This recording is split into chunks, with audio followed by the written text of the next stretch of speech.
రండి రండి, కూర్చోండి.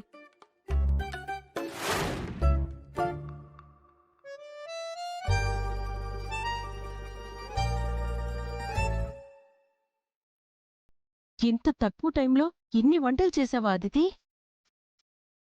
ఇంటికి కాబోయే కోడలంటే ఈ మాత్రం ఉండాలి కదా సుభద్ర.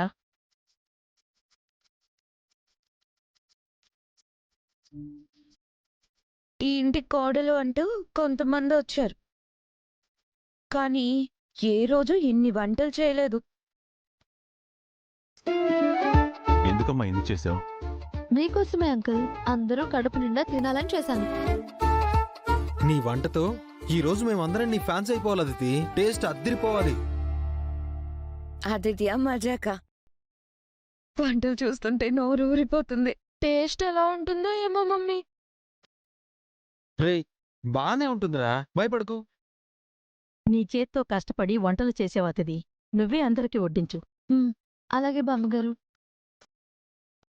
ఫస్ట్ కాకరకాయ కర్రీ. కాకరకాయ కర్రీనా? పప్పు కూడా చేశాను బుజ్జి, ఇంకా రసం, సాంబార్ కూడా ఉన్నాయి.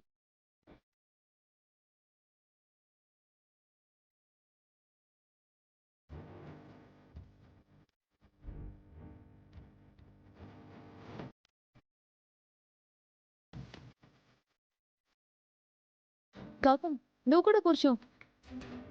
ముందు మీరు తినండి, తర్వాత మీరు తింటారు.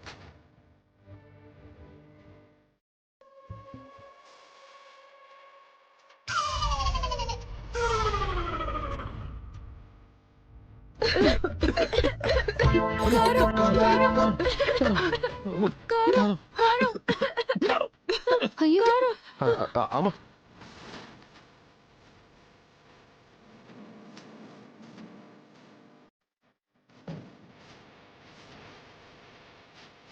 ఏంటదితి, పప్పులో ఇంత కారం వేసావు? అబ్బా, తప్పు చేసి చాలా తప్పు చేసావు అదితి. మమ్మీ, నా నోరు మండిపోతుంది మమ్మీ. రేయ్, నీళ్లు తాగరా. అమ్మో, ఏంటి కారం? పప్పు పక్కన పెట్టి కాకరకాయ తినండి, బానే ఉంది కదా. ఈ కర్రీ ఎలా ఉందో ఏమో.